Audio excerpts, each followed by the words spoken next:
Hi everyone. Today is Monday, November the 22nd. I think it's the 22nd or the 23rd, something like that, of 2021. And let's see, today, this is definitely a movie review video of a movie that we got to see this past weekend. Oh my goodness, the latest James Bond movie that was supposed to be released, I think in Jan or Feb of 2020. I think actually initially it was supposed to be released in maybe November 2019. It kept getting delayed like a month and every few weeks it would keep going out.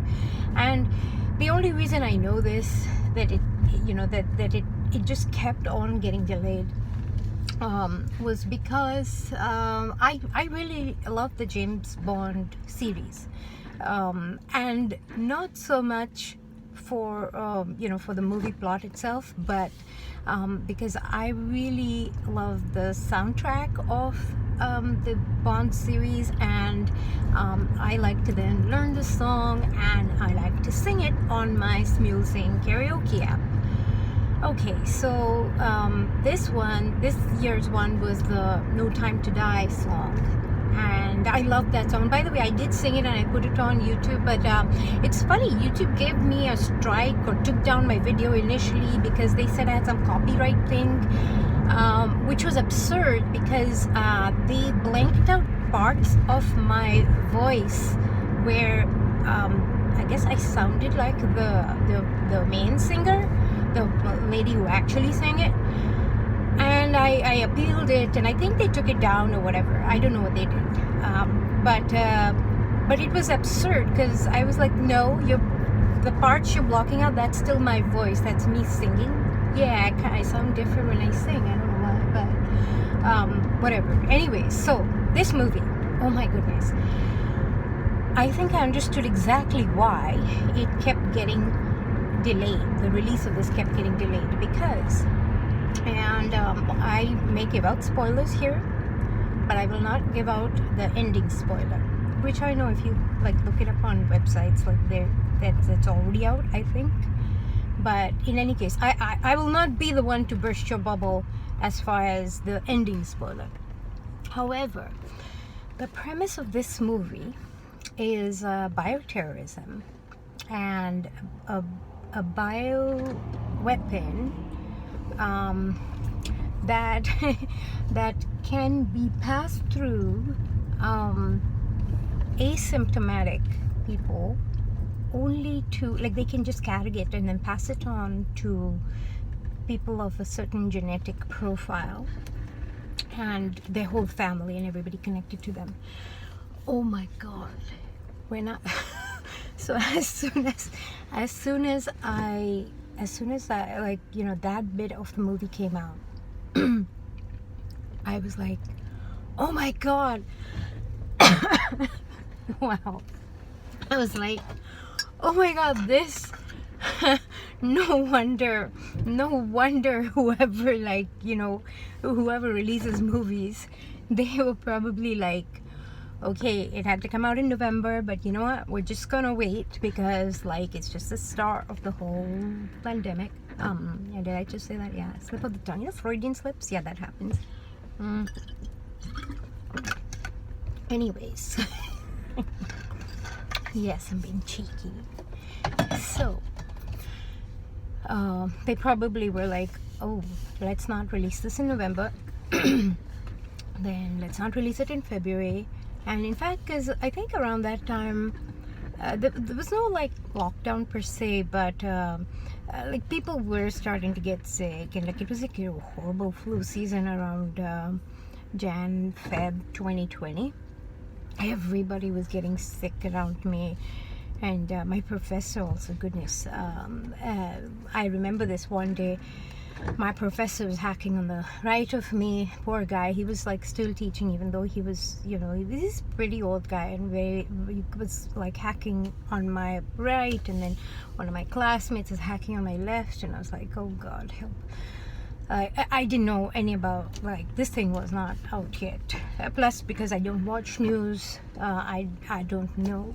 I didn't know anything about anything. My husband had told me at that time that, oh, there's something happening, in China and all that. And I was like, oh, yeah, whatever. There's all these bird flus and pig flus and whatever other things. They keep on, things just happen, and I believe that you die when you die. So, whatever. So I wasn't too concerned. Like, I wasn't not too concerned. That's not accurate. I didn't know it was such a thing, or it was going to become such a thing. Even though there were a lot of people sick around me, and I remember at that time my husband said, "Let's go for this movie. The new James Bond movie is coming out.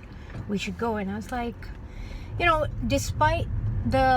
despite my feelings about like becoming sick, etc., I was like, do you want to go like to a movie theater where, like, I don't know if people like pick their nose and touch the seats? It's disgusting. I don't know if I want to go to a movie theater with all these people becoming sick around us all the time. Like, maybe we could just wait, And then it got delayed, and then things got locked down, and then that was the end of that. Anyways, so I went off on a rabbit trail there. What's new, right? But so this movie, okay. There's, of course, the usual, I think it's a Spectre or whatever guy. Spectre is the bad guy, or not guy. Like, it's funny. This past also not this past weekend. I think this past week I have been re-listening to the book Road to Ruin by Jim Rickards, and I'm re-listening to it because I think it gives color to this other book that I think I made a review that's called a book review on a book that's not been released yet. And I'm going to listen or read that book, the one that's not yet been released. I'm going to read it again anyways, the released version, just so that when I do review it, I'll review what has actually been made official and public. But I felt like Jim Rickards' book Road to Ruin was the other side of that, this author's view, and for that reason I was listening to Road to Ruin. And in Road to Ruin, he actually talks about the James Bond Spectre Organization, or not James Bond, but you know what I mean, the Spectre Organization, and how it is a bit of not a parody per se, but it's a play on these alphabet soup multinational NGO type organizations, because there are a lot of ways in which, like, the Spectre is like a front maybe for, like, refugee crises and these kind of things, and then a lot of diversity around the conference room table and this and that, and like and they're doing all this, but that's just a front for, like, the real dark agenda, etc. So then so I had that in my head anyways from re-listening to the Road to Ruin when I was watching this Bond movie. But yeah, it starts off with and then of course there's this Russian scientist who's developing this vial of a biosubstance that's individually programmed to do ill, let's just say, in various ways,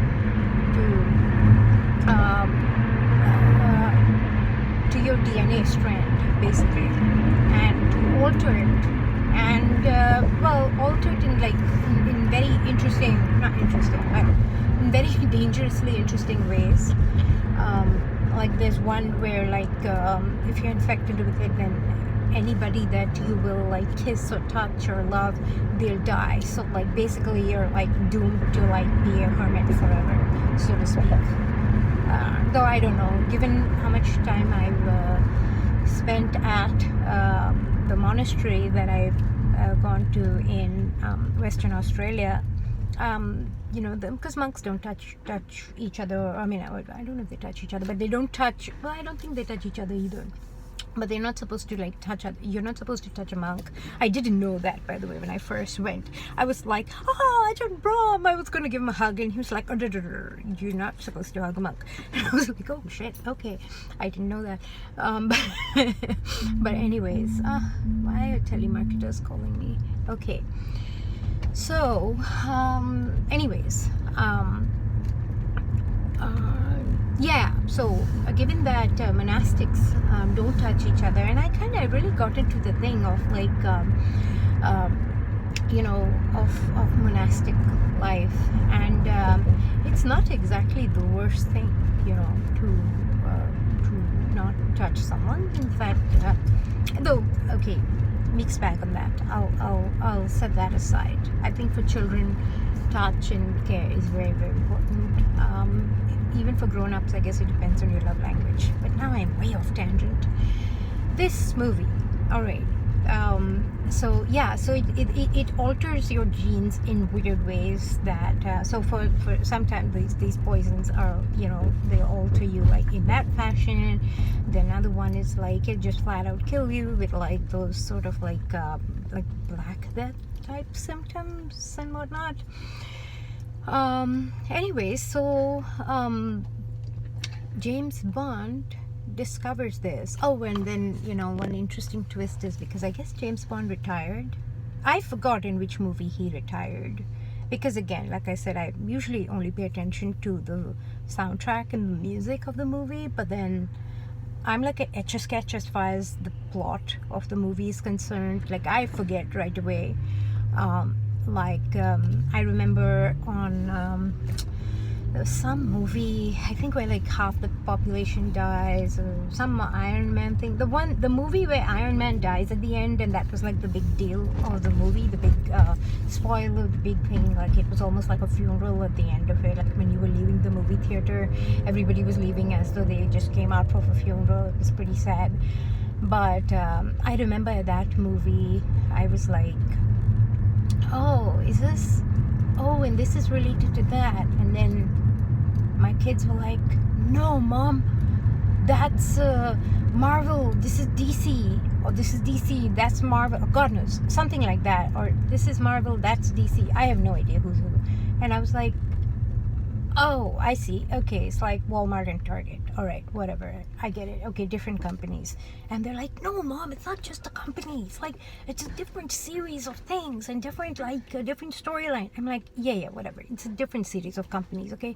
Like, if you just, like, trail it all the way back to their ticker symbols, basically they're different companies. Sorry. Yeah, I know I go like that. It's a real trip to have a movie conversation with me. So I don't remember when exactly James Bond decided to retire, but in this movie he's retired. And the cool thing in the movie is that he has a like there's a replacement person who has the same 007 number, like they assigned this number to this lady, a black lady, which again I think, you know, was like a